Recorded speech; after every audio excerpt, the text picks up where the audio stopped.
కట్టెలమ్మిన చోట కట్టెలు అమ్మడం చూసారా అనే సామెతుంది. ఇప్పుడు సాగర్ తీరంలో వైసీపీ పరిస్థితి అలాగే తయారైంది. ఒకప్పుడు ముసిముసి నవ్వులు నవ్విన వారు ఇప్పుడు రోడ్డున కూర్చుని అరుస్తున్నారు. ఒకప్పుడు హంగామా చేసిన నేతలు ఇప్పుడు ఎక్కడున్నారో కనిపించడం లేదు.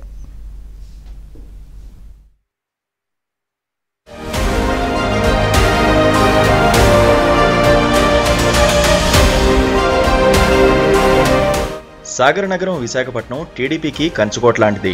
ఏ ప్రభుత్వం వచ్చినా సరే టీడీపీ ప్రాబల్యం కొనసాగిస్తూనే వస్తుంది. అది ఏ ఎన్నికలైనా సరే. 2019 ఎన్నికల్లో జగన్మోహన్ రెడ్డి హవా రాష్ట్రమంతా వీచింది. కానీ విశాఖ 4 దిక్కులు కూడా టీడీపీయే గెలుచుకుంది. అయితే ఇక్కడున్న టీడీపీ బలాన్ని దెబ్బతీయాలనే ఉద్దేశంతో జీవీఎంసీ ఎన్నికల్లో వైసీపీ పెద్దలు అధికార దుర్వినియోగానికి పాల్పడి విపక్ష నేతలను వేధించారు. ఆ క్రమంలో మెజారిటీ సాధించారు.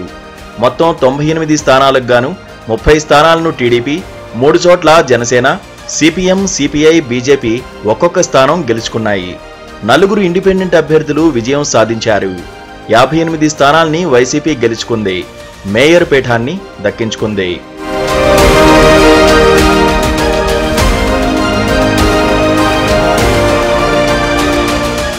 జీవీఎంసీ కౌన్సిల్ ఏర్పడిన తర్వాత 3 సార్లు స్టాండింగ్ కమిటీ ఎన్నికలు జరిగితే విపక్షాలు ఎన్నిసార్లు ఒక్క స్థానం కేటాయించాలని కోరినా పట్టించుకోకుండా వైసీపీ క్లీన్ స్వీప్ చేస్తూ వచ్చింది. ఇటీవల జరిగిన సార్వత్రిక ఎన్నికల్లో టీడీపీ, జనసేన, బీజేపీ కూటమి ఘన విజయం సాధించడంతో జీవీఎంసీలో సమీకరణాలు మారిపోయాయి. జీవీఎంసీలో మొత్తం 98 మంది కార్పొరేటర్లు ఉన్నారు. వైసీపీ నుంచి 21వ వార్డు కార్పొరేటర్గా గెలిచిన వంశీకృష్ణ శ్రీనివాస్ తన పదవికి వైసీపీకి రాజీనామా చేసి జనసేనలో చేరిపోయారు. దీంతో ప్రస్తుతం 97 మంది కార్పొరేటర్లు మాత్రమే ఉన్నారు. పాత స్టాండింగ్ కమిటీ సభ్యుల పదవీకాలం గత నెలతో ముగియడంతో కొత్తగా కమిటీని ఎన్నుకునేందుకు గత నెల 22న నోటిఫికేషన్ విడుదల చేశారు. కూటమి తరఫున 10 మంది, వైసీపీ నుంచి 10 మంది పోటీకి నిలిచారు. నోటిఫికేషన్ విడుదలైన సమయానికి టీడీపీకి 31, జనసేనకు 5, బీజేపీకి 1, మొత్తంగా కూటమికి 37 మంది కార్పొరేటర్ల బలం ఉండగా వైసీపీకి 58 మంది సభ్యుల బలం ఉండేది.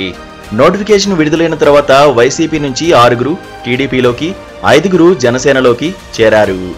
అలాగే ఎన్నికల ముందు రోజు రాత్రి ఒక కార్పొరేటర్ రావడంతో కూటమి బలం 50కి చేరింది.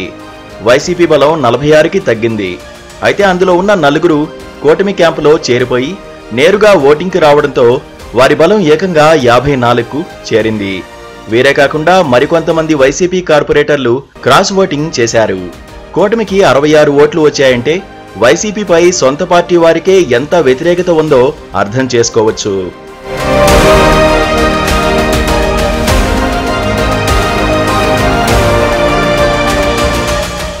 పోలింగ్ ముందు కార్పొరేటర్లు జగన్మోహన్ రెడ్డిని కలిశారు.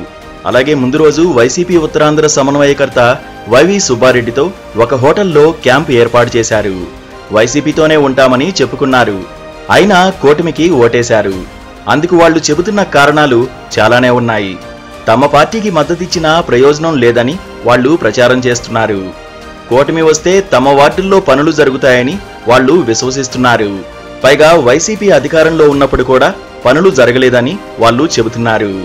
ఇప్పుడు కూటమికి ఓటేయకపోతే వేధింపులు తప్పవని కొందరు వాదిస్తున్నారు. అందుకే క్రాస్ ఓటింగ్ చేశామని చెబుతున్నారు. వాస్తవానికి కూటమిలోకి ఎక్కువ మందిని రానివ్వకూడదని నిర్ణయించుకున్నారు. లేని పక్షంలో ఏకమొత్తంగా వచ్చేసేవారని చెబుతున్నారు. ఒకప్పుడు జీవీఎంసీ కార్యాలయంలో హంగామా చేసిన నేతలే ఇప్పుడు బయట ధర్నాలు చేస్తుంటే ఓడలు బండ్లవుతాయన్న సామెత గుర్తుకొస్తోంది.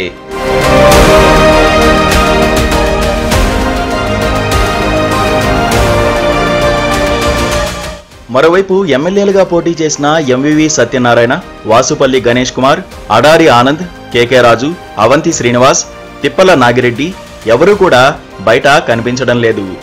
సమావేశాలకు హాజరు కావడం లేదు. పార్టీ ఆఫీసులో కార్యక్రమాలకు అంతంత మాత్రంగా హాజరవుతున్నారు. ఒకప్పుడు ఎవరైనా ఏదైనా అంటే ఒంటి కాలు మీద లేచే నేతలంతా ఏమైపోయారో తెలియడం లేదు. పాపం గుడ్డు మంత్రి గుడివాడ అమర్నాథ్ గొంతు అప్పుడప్పుడు వినిపిస్తున్నా ఆయన వెనుక నడిచే నేతలు లేరు. అంతెందుకు స్టాండింగ్ కౌన్సిల్ ఎన్నికల బాధ్యతను సైతం ఎవరూ తీసుకోలేదంటే పరిస్థితిని అర్థం చేసుకోవచ్చు. ఇప్పుడు వైసీపీలో కీలకంగా తిరిగిన వారంతా కుదిరితే కూటమిలో చేరిపోవడానికి సిద్ధంగా ఉన్నారు. కొంతమంది ఇప్పటికే చేరిపోయారు. మరికొంతమంది సైలెంట్ అయిపోయారు. దీంతో మరికొన్ని రోజులు ఆగితే విశాఖ నగరంలో వైసీపీ ఖాళీ అయిపోవడం ఖాయమని స్పష్టంగా తెలుస్తోంది.